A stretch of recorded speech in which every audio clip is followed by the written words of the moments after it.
Research America for this extraordinary honor, and I can tell you it is truly much appreciated.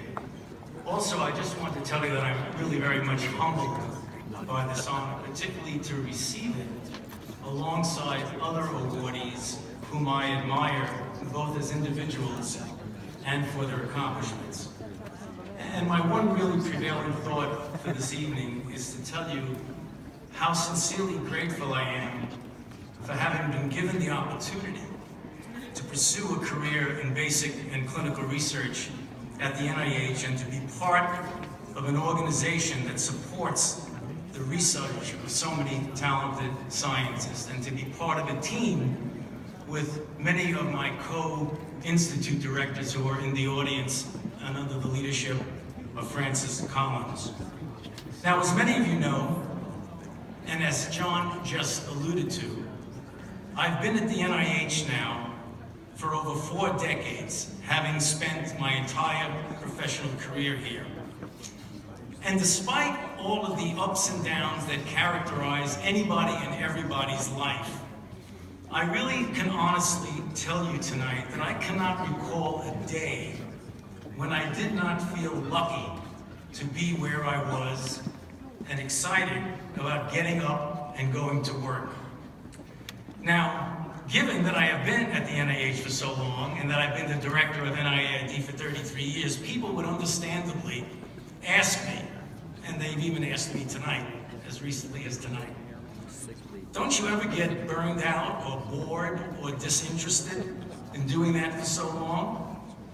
Well, I can best explain the answer to this question being an absolutely emphatic no by relating an experience that I had literally just a few weeks ago, right before the inauguration of President Trump.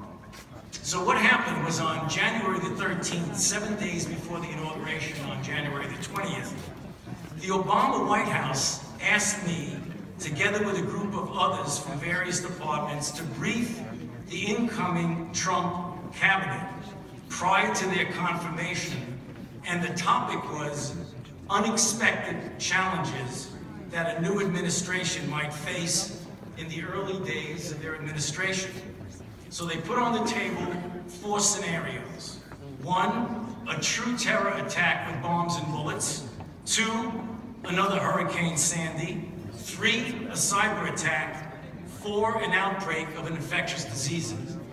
Now, obviously, being an infectious disease person, I briefed the group and then had some sidebar conversations with several of the soon-to-be cabinet members.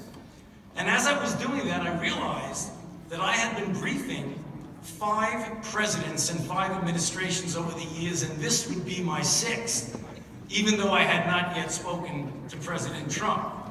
And always, with every situation, there were public health challenges.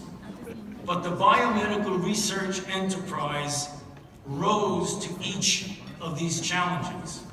It started with President Reagan with AIDS, and then on with President Bush, Clinton, Bush, Obama. And what did we have besides AIDS? West Nile, anthrax, SARS, MERS, pandemic H1N1 of 2019, chikungunya, Ebola, and most recently Zika, to name a few. But importantly, the common denominator of all of the efforts is that it all started with fundamental, basic biomedical research that paved the way for the translation of discoveries to meaningful advances and even solutions to some of these formidable health challenges. From the very basic work on retrovirology, dating back to the discovery of reverse transcriptase by David Baltimore and Howard Temin, to an understanding of the very basic nature of the pathogenesis of disease, to the structural biology that led to the targeted development of life-saving drugs for AIDS, to novel platforms that led to the rapid development of vaccines for Ebola, and soon to be for Zika. And so, how could one possibly get bored or disinterested, or even after all these years, there's no chance of burning out? So I'm entirely grateful to have been put into this position and to have been a witness to and to have played a relatively small part of this extraordinary story of biomedical research.